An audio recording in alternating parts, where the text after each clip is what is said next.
Այսուհետ Խաչատուր Աբովյանի անվան մանկավարժական համալսարանը կաճեցնի արհեստական բյուրեղներ։ Բյուրեղների համար նախ կստեղծվեն համապատասխան լաբորատորիա։ Համատեղ գիտաուսումնական լաբորատորիան կստեղծվի մանկավարժական համալսարանի եւ Հայաստանի Հանրապետության Գիտությունների ազգային ակադեմիայի ֆիզիկական հետազոտությունների ինստիտուտի միջև, որը կգործի համալսարանի համակարգում։ Գիտակրթական լաբորատորիա է, նա պետք է զբաղվի նոր նյութերով, լազերային ֆիզիկայի, ֆոտոնիկայի եւ օպտիկական ջերմաստիճանային սենսորների համար։ Եվ դա գիտության կոմիտեի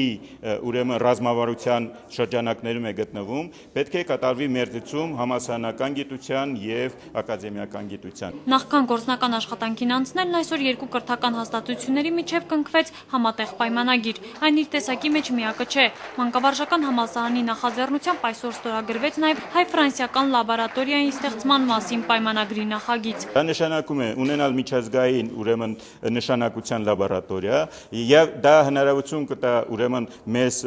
ներգրավել որոշակի ուրեմն ֆինանսական միջոցներ, հնարավորություն կտա ուրեմն ֆրանսիական կողմի լաբորատորիաներում կատարել համապատասխան հետազոտություններ, որոնք հասու չեն այսօր մեզ մոտ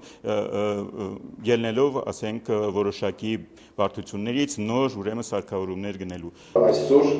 քիչ հետո ստորագրումից հետո կարելի է ասել, որ ստացվեց։ Մեզ մոտ միշտ ամեն ինչ ստացվելու է։ Լաբորատոր աշխատանքների մեջ հիմնական առաքելությունը կլինի ուսանողների ներգրավվածությունը։ Նելի Լազարյան, Հասմիկ Ֆարոյան, IPV